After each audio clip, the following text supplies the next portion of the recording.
Қайырлы күн, құрметті көрермендер. Бүгін сіздермен біз штрудель тағамын әзірлейміз.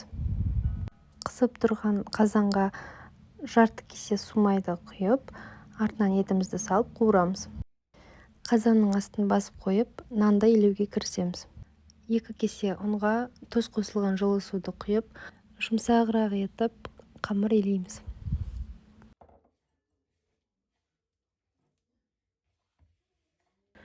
Қамырды илеп болғаннан кейін 20 минутқа тындырып қоямыз. Қазанға пияз, 1 қасық томат және сәбіз қосып араластырамыз. Дәміне қарай тұз саламыз.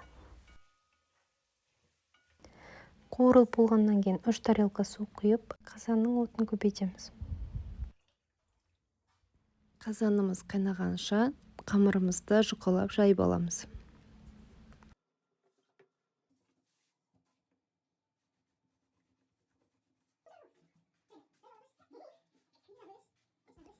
Қамырды жайып болғаннан кейін үстіне су май құйып, жақсылап беттен жағып шығамыз. Және видеодағыдай осылай орап шығамыз. Қалауыңызша нанның ортасына теркадан өткізілген сәбіз немесе укроп қоссаңыз болады. Орап болғаннан кейін осылай әдемілеп турап аламыз.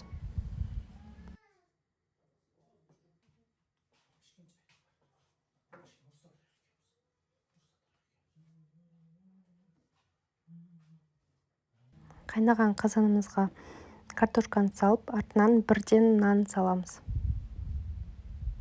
Қазанның отын орташа етіп, 20-25 минутқа қақпағын жауып пісіріп аламыз.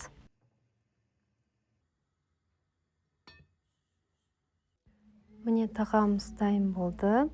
Наны сондай ерекше жұмсақ болып шықты. Маған өзіме қатты ұнады. Сіздерге де жасауға кеңес беремін. Каналыма тіркеліп, лайк басуды ұмытпаңыздар.